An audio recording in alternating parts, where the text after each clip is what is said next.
بسم اللہ الرحمن الرحیم ایاک نعبد و ایاک نستعین۔ میرے پاکستانیوں، کل میں نے آپ کو سائفر کے متعلق بتایا کہ وہ سائفر کی کہانی کیا تھی۔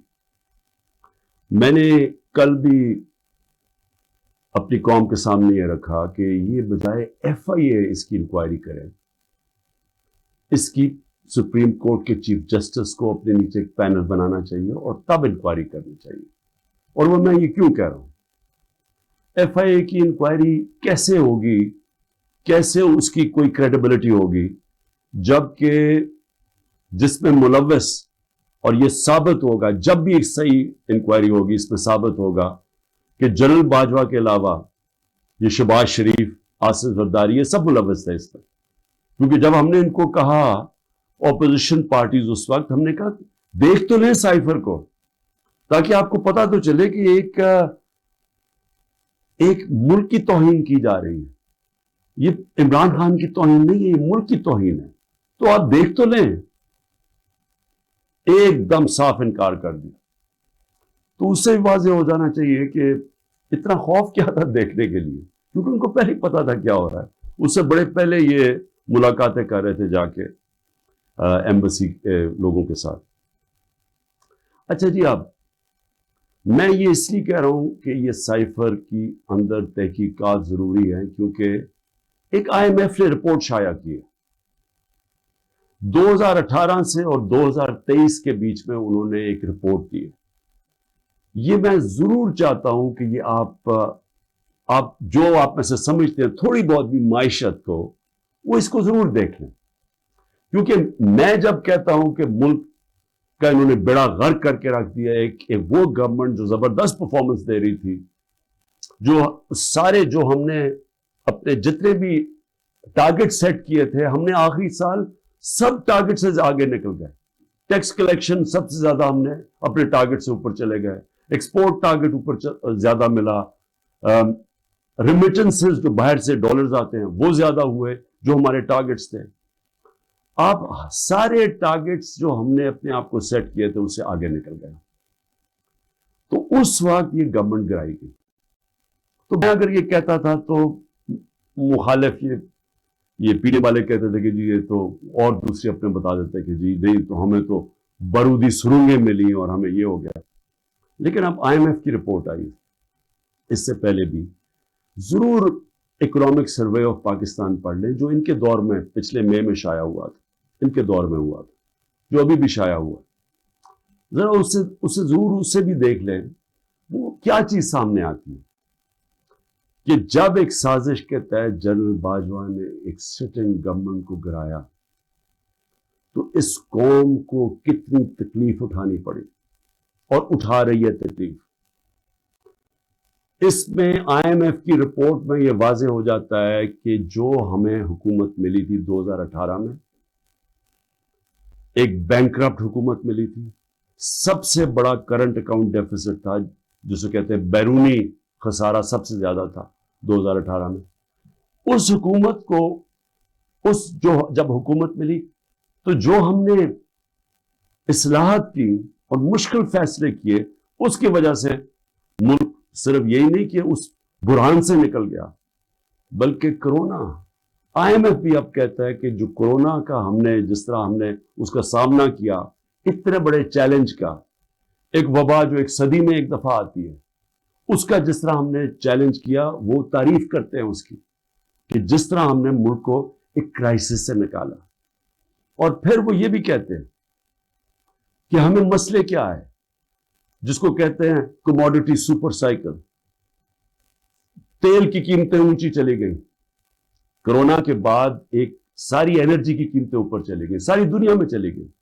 تو اس کا ہمیں ایک دم، جو ہم صحیح طرح جا رہے تھے، اس کا ہمیں پریشر آیا۔ پریشر کیا آیا کہ ایک دم ہمارے جو ڈالرز ہیں وہ زیادہ باہر جانے پڑے، کیونکہ ہماری جو امپورٹس تھی وہ بڑھ گئی، تو جو ہم بیلنس کر رہے تھے اپنی اکانومی، اس میں مشکل آئے۔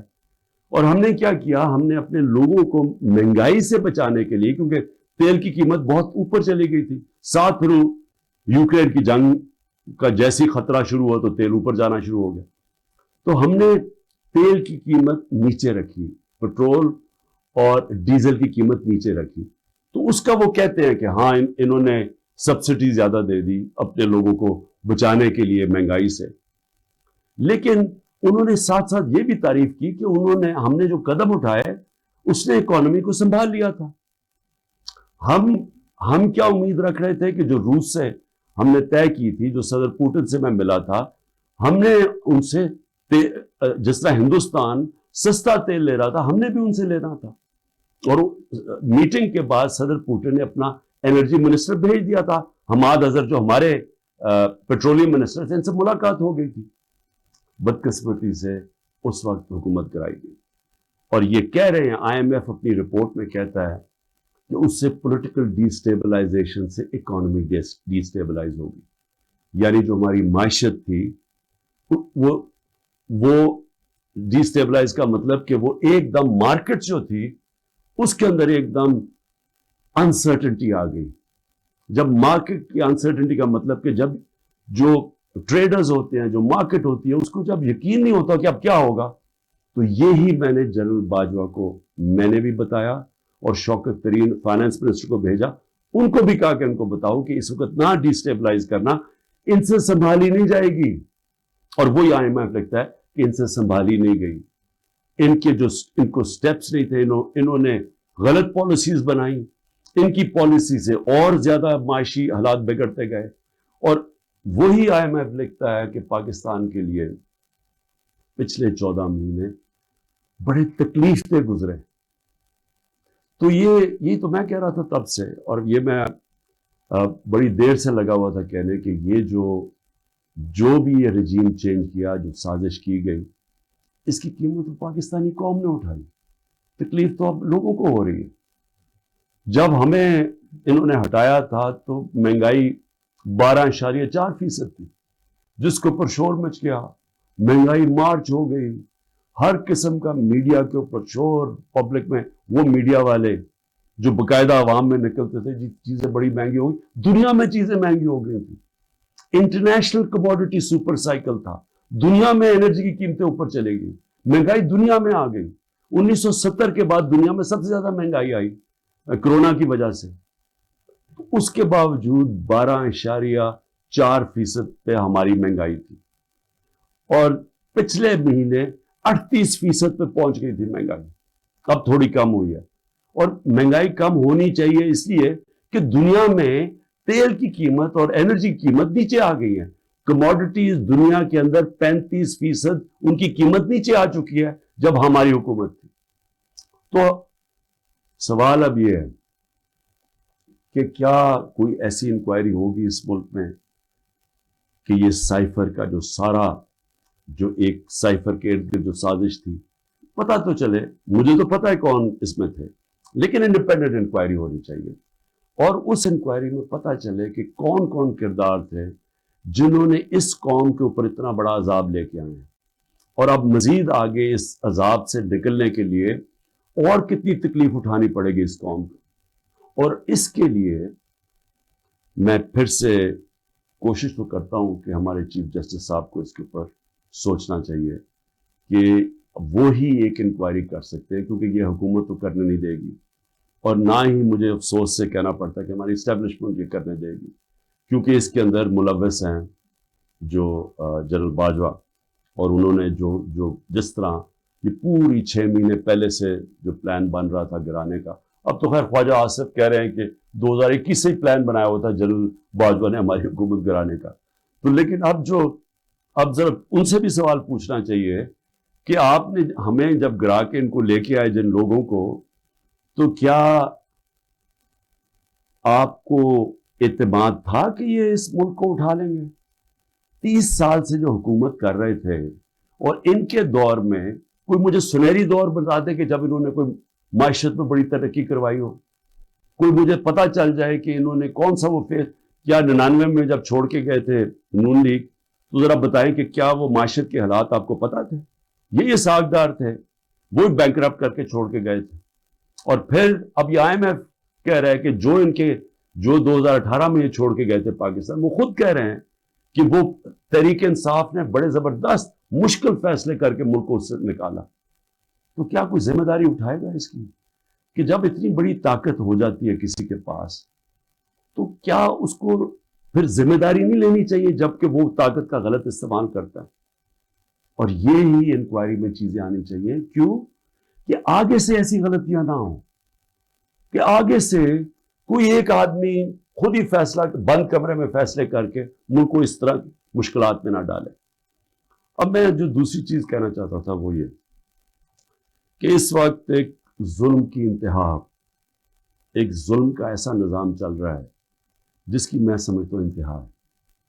سب سے پہلے تو میں جو خواتین اس وقت جیلوں میں ہیں، میں سوال پوچھنا چاہتا ہوں کہ انہوں نے کون سا جرم کیا؟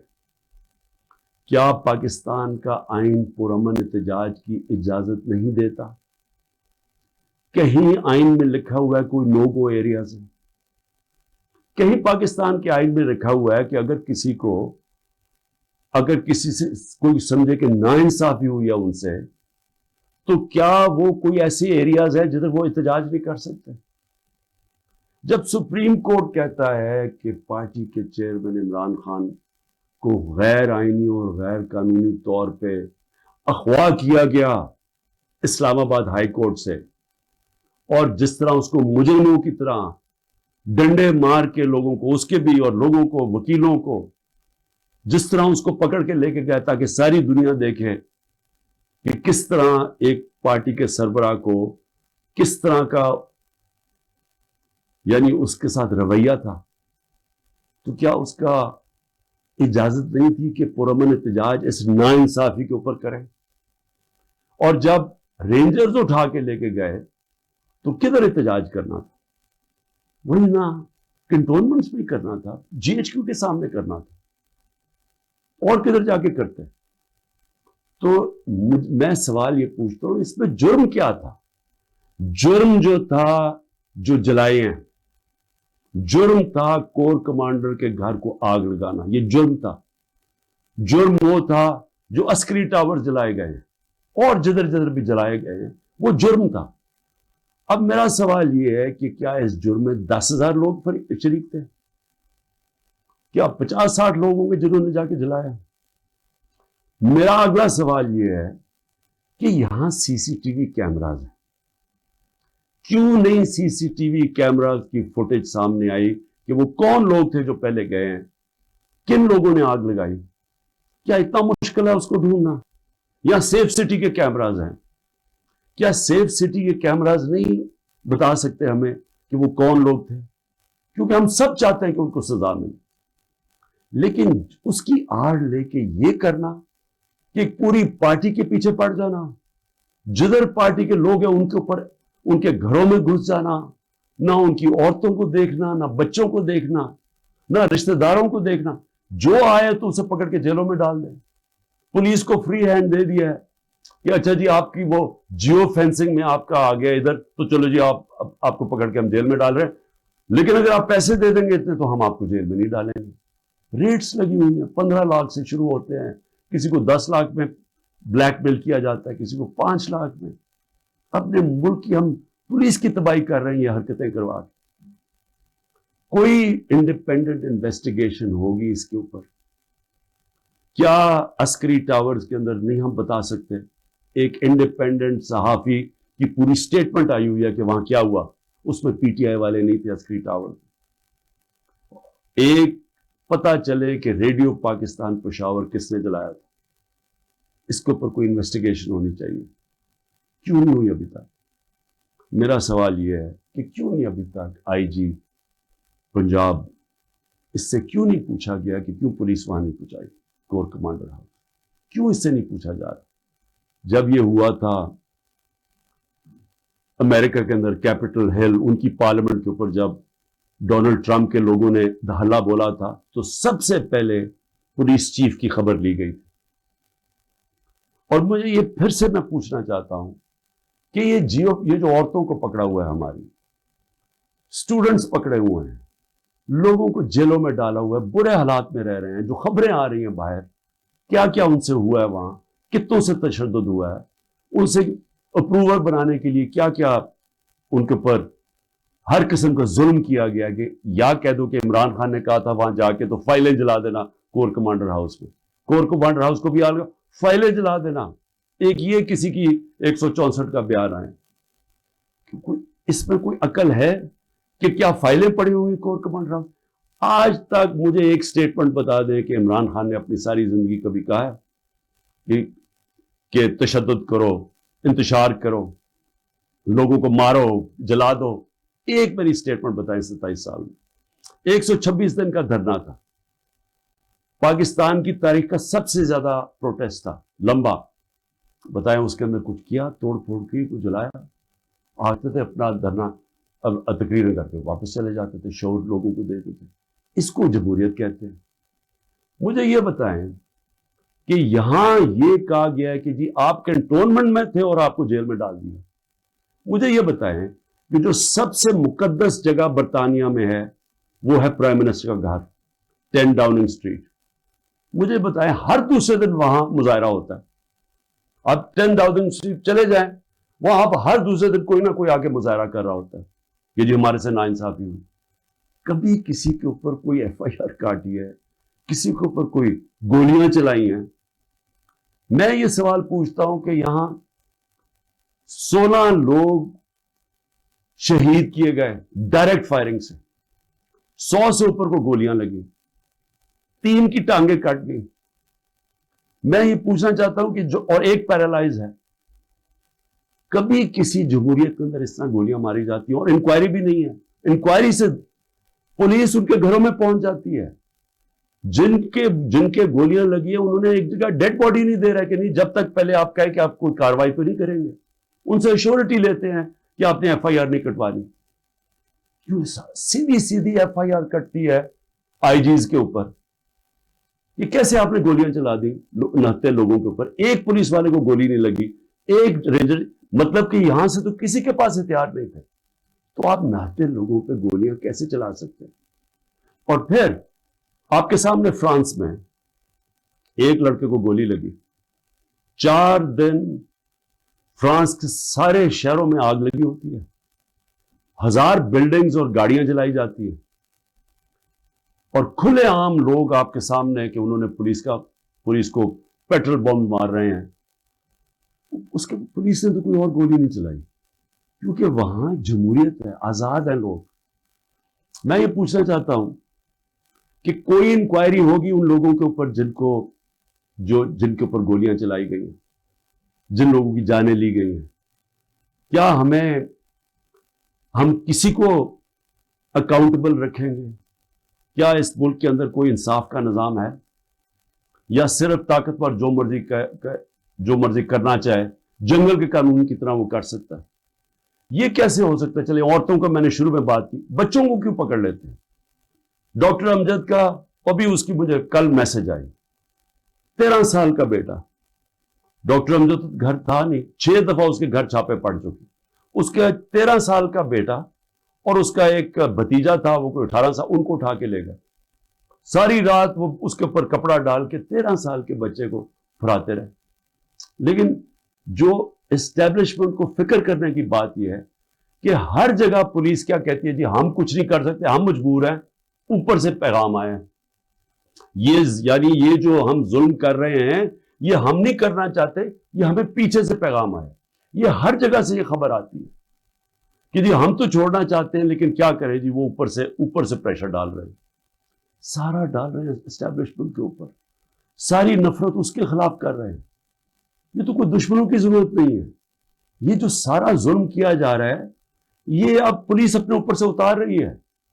یہ جو گھروں پہ بھی جاتے جی ہمیں آرڈر ہے کہ گھر توڑ دو, لوٹتے ہیں گھر کہ جن کو سبق سکھاؤ. بچوں کو پکڑنا, عورتوں کو پکڑنا. اور یہ حال ہے کہ زمان پاک میں اب یہ حال ہے. ذرا میں آخری بات کر رہا ہوں. زمان پاک میں کیا ہوتا ہے, یا ایک نائی آتا ہے ہر تھوڑی دیر کے بعد, گارڈز بھی ہیں یا کام کرنے والے, وہ ایک دفعہ آتا ہے ان سب کے بال کاٹ دیتا ہے. وہ 3-3.5 گھنٹے کے لیے 4 گھنٹے تک وہ بیٹھ کے بال کاٹ دیتے. وہ نائی نہ آئے یہاں, سارے پوچھیں کدھر چلا گیا وہ نائی. اس کو جب بھیجا آدمی کہ جی پتا تو چلا تم آئے کیوں رہے, اس نے ہاتھ ایسے پکڑ لیا. کہتے جی میرے پولیس پہنچ گئی اور پولیس نے کہا کہ تم 3.5 گھنٹے زمان پارک میں کیا کر رہے تھے؟ اس نے ہاتھ چھوڑ لیا کہ جی میں نہیں آ سکتا. تو یعنی یہ حالات ہے کہ زمان پارک میں آنا جرم ہو گیا. یہ کدھر پہنچ گئے ہم؟ یہ ایک پولیٹیکل پارٹی ہے. عمران خان ایک پولیٹیشین ہے, ایک غدار نہیں ہے. اس کا جینا مرنا اس ملک میں ہے. جو لوگ آج اوپر بٹھائے ہوئے ہیں, میں انشاءاللہ کل پورا توشہ خانہ کا بتاؤں گا, کیونکہ اس میں جلدی شروع میں جس طرح بتایا کوشش کر رہی ہے کہ کسی طرح اس کو ڈسکوالیفائی کریں یا جیل میں ڈالیں. یہ سائفر آ گیا, توشہ خانہ آ گیا, یہ باقی سارے جو 180 کیسز ہیں. لیکن وہ جو لوگ اوپر بٹھائے ہوئے ہیں, کوئی دیکھا ہے ان لوگوں کا کون ہے وہ؟